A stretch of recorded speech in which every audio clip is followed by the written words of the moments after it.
as I said, a very important part of what PMs do is stakeholder management. So everybody's expectations have to be the same. All of your vision has to be the same. And obviously, it's a lot easier to achieve when you're all sitting in one room and when you're talking, you can see the reactions of other people. You know what's going well, what's not going well. It's easier to collaborate in a physical space where you have a whiteboard, etc. But I think companies have adapted well in that sense, and work from home has also been it's been an equalizer in a location sense.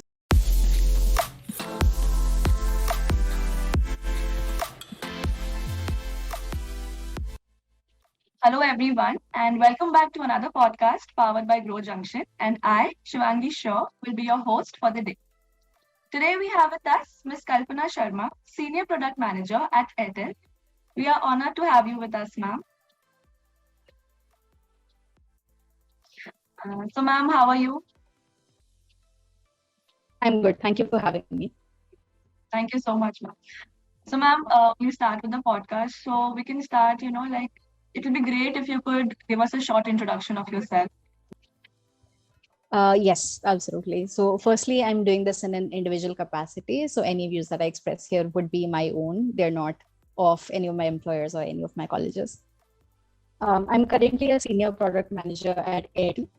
Before that, I was a product manager at Goldman Sachs for 6 years. And I joined Goldman from IIM Kozhikode, where I was pursuing my postgraduate diploma in management. And before that, I was at Delhi University studying economics. So that's been my career journey so far. Right, ma'am. So, ma'am, you were saying that you went on to doing your PGDM from IIM. So, how was your experience regarding, your choice of specialization, your placements, and basically your whole journey there? I'm sure. So I did my PGDM, and at IIM Kozhikode, you don't have a specialization per se. So nobody's doing, say, an MBA in finance or MBA in marketing or whatever. But having said that, we have the same course for everybody in the first year, and in the second year, you can choose your own electives. So that way you can have, say, if you want to do a specialization in that sense, you could choose just finance courses, for example, right? But I had an interest in a lot of things. So I did sort of a dual degree. So I did some finance subjects, some marketing subjects, some strategy subjects. It was a very well-rounded course in that sense. And then about my placements and my overall journey, I think it was the first time that I was living away from my family. So it was like me entering the world as an adult. And because PGDM is a very rigorous course, so you're handling a lot of things all at once, right? So you'll have projects, you'll have case studies to do, and it's on you on how you manage that time. So for example, in the second year, I remember I used to have this class at even 9 p.m. And then after that, I would go and do my dance practice for my flash mob. After that, I would go running because I had a marathon coming up. So it's up to you on how you spend that time. But if you want to make it as a rigorous, you can do that. And then obviously it's also a choice that you could just do the core subjects and not spend as much time on other things. I think I chose the former because I have a lot of interests. That was really inspiring. Actually, I can also relate with it. First time when I also went out of my house to Hyderabad for MBA. So it was the same. Learned so much, after. Yes, ma'am. Moving forward, was it always that you wanted to go into product management? Like, how did you plan your career in? Yes, absolutely. So I had no idea whatsoever what product management was when I was younger. Like if you had asked me when I was in school what I wanted to be, I had no idea what a PM was. I probably would have said doctor or something. And then when I was studying economics, I realized I had an interest in finance. So I had some sort of direction along the way that maybe that's where I want to go, but I didn't really know what I wanted to do within finance. Gave my CAT, cleared it in the first attempt, luckily. So then I thought, okay, it was between either doing placements in DU or choosing that course. I decided to go for my PGDM, and then along the way, companies come for summer placements. You get a sense of what internship opportunities are like. You go and work at a firm for about 2 months. That's how you get hands-on experience. So that way I entered the financial services industry. And then even when I was within that bank, I saw a few, when I joined full-time, there were a few different roles that I did. And PM actually happened by chance. So they were starting a new team. I don't think I can name the person, but let's just call him CG. He gave me a call and he said, okay, I'm starting a new team. These are the 3 different roles that are available. And I didn't know what PM was at the time. So he described it to me. He said, you'll need to talk to stakeholders, you'll need to convert requirements into something that is a technical specification, you'll need to coordinate with a lot of people. And I thought, oh, that's something I've not done before. And sounds like I would enjoy that. So let's give that a try. So it was completely random because he asked me to make an informed decision. I did that. And yeah, that's how we started. And then I realized that's the role I liked best amongst everything that I was doing. So I decided to continue pursuing that. Great, ma'am. That's great.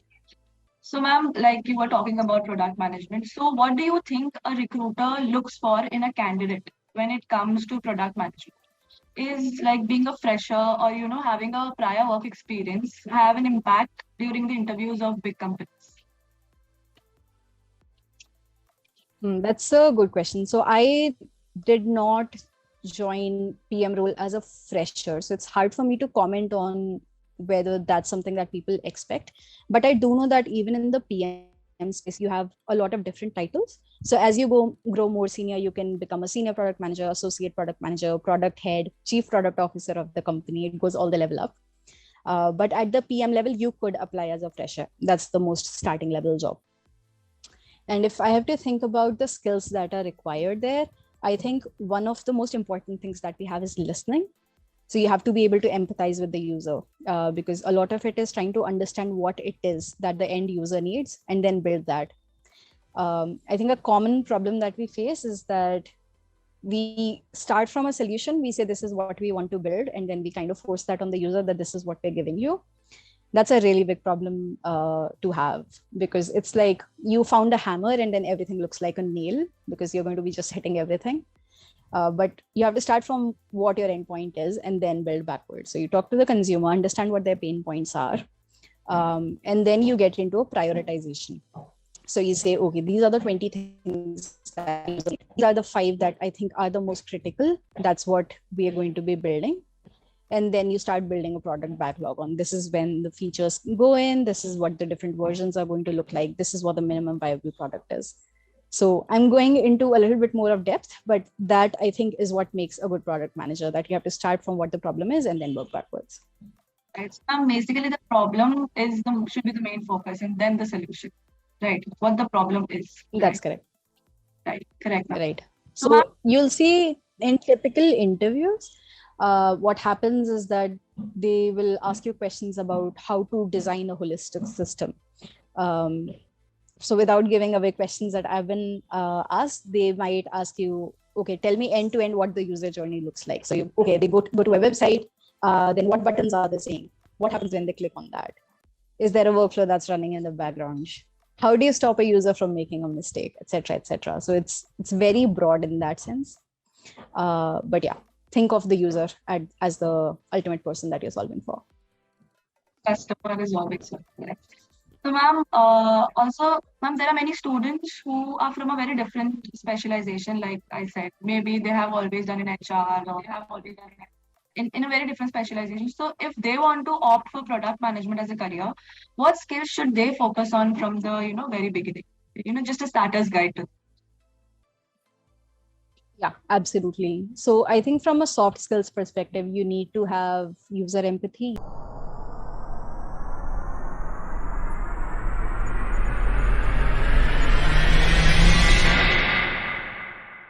You need to have good listening skills. It's also important to be able to do stakeholder management, because if you think about it, at the end of the day, you're managing 2 different levels of stakeholders. One is your user that wants everything in the entire world.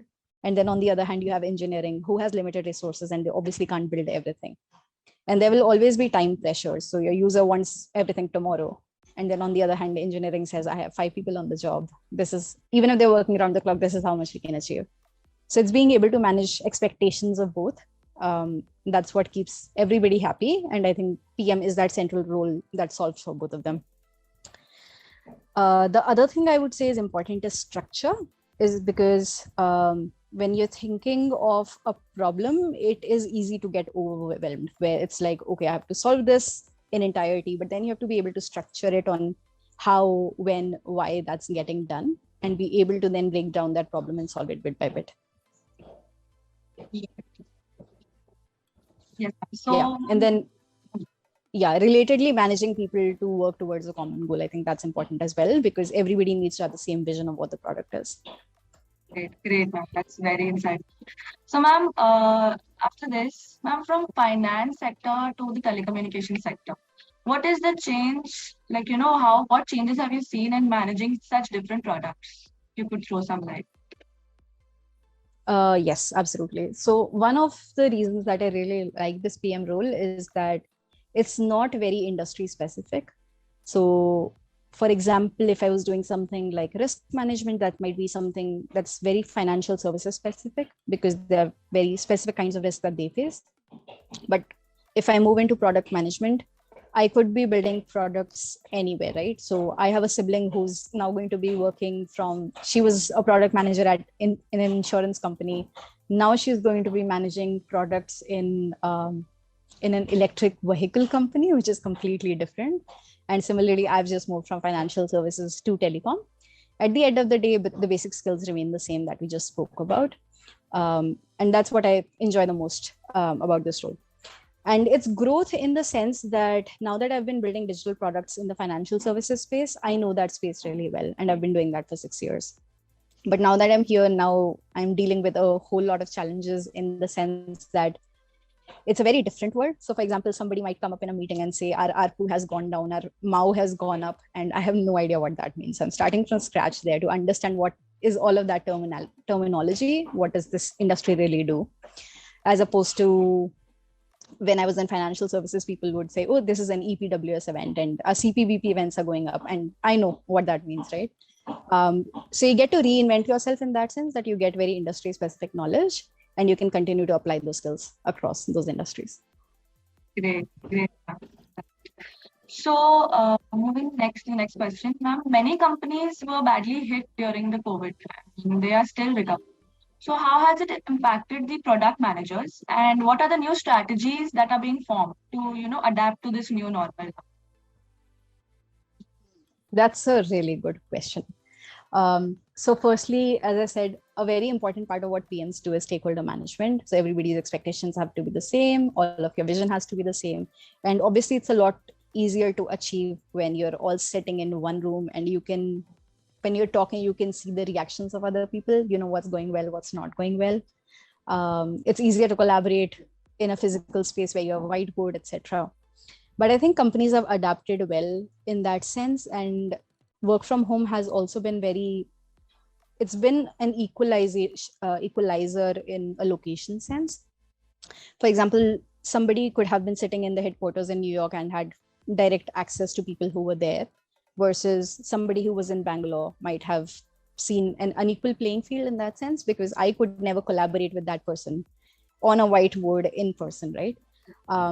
While now we are moving into a space where it's more virtual. So everybody is on Zoom. It doesn't matter whether, Shivangi, you're in an Indian office or an American office, whether it's 7 a.m. your time or 9 p.m. your time, we're all here in this space.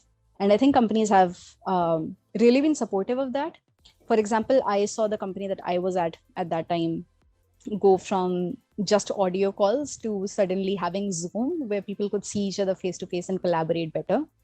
So that's been helpful. Then there's a lot of ways to collaborate online. You could have SharePoint where you put documents together, you can edit them together. You have virtual whiteboarding possible. You can share your screen. So all of that comes in really handy. And I think there are pros and cons to now moving to a virtual space. But I think what has happened is companies have come up as very resilient and have not let COVID impact them in that sense. Right. All true. Virtually, it's very time consuming, like not time consuming, it's very effective. Like we can save time, see each other, collaborate, exactly, as you said. Yes. Yeah. And you're not spending that time on commute, which is a real save. Yes. Yes. Okay, ma'am. So my last question will be, were there any struggles or obstacles that you faced in your journey till now? Like, how did you deal with those? And what were your learnings from it? If you could address some of them. Yes, for sure. So even when I was in DU and then when I was in IMK, I think placements are always hard.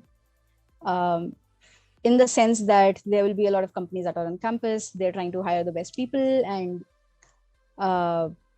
it doesn't always go right the first time. So for me, I think at least in DU, what happened is I applied to a lot of companies and there were multiple rounds of rejection. And sometimes you might feel low and feel like, am I not good enough? Maybe, it's a very competitive space and everybody else is getting hired. And it's easy to lose hope in that time. But a lot of times, even when things don't work out, it's just because better things are coming. So you have to remain optimistic through that. You have to remain focused. You have to make sure that you have the right support system to get you through that. When I got to IIM Kozhikode, I think it was relatively easier for me because I had a lot of job, not offers, but I had a lot of companies that had given me interview opportunities. And for me, I think that was frankly surprising because my DU experience was the reverse. And I was like, maybe I'm not good enough. And then I went to IIM Kozhikode and suddenly like, okay, everybody wants me. I don't know what's going on. But I think it's important to not take those things to heart and always remain resilient and optimistic through it. Yeah, thankfully, because my placements went well, I was also there for other people because I knew what they were going through. So again, support the people that you can and make sure you have the right support system. Don't be distracted. And make use of whatever opportunities come your way. Yes, ma'am. Really, optimism is the key. Also, ma'am, if we get support from, our close ones, it becomes easier to pursue whatever. Exactly. And failures become a bit easier. Yeah. And your role switch through the way, right? Sometimes you will be supporting other people and sometimes other people will be supporting you. Absolutely. Lastly, there are many people watching the podcast, starting from MBA students, people from various backgrounds, freshers. So what will be that one piece of advice you'd want to give them? Focus on your studies, but make sure you have fun along the way. Me, I was a very active student. I was doing singing competitions. I was doing, I was managing my entire, not my household, but everything else in my life in MBA. So I was taking care of my own laundry. I was taking care of, and then I was still doing flash mobs. I did a mini marathon. So yeah, I think it's make use of the opportunities that you have because things change very quickly. I know the pandemic has really taught us that. Don't do drugs, kids. And make sure you're studying. I think that's really, really important that you put in effort now also defines where you go in life later on. So I think it's important to make sure that you're prioritizing the right things for yourself. Thank you, ma'am. Thank you so much for answering all the questions so patiently and taking out time for the viewers. We are again very, very honored to have you with us today. Thank you, ma'am. Thank you so much for having me, Shivangi. I appreciate that you're doing this for the students that can learn from other people's journeys. Yes, ma'am. Thank you so much. Thank you. No problem.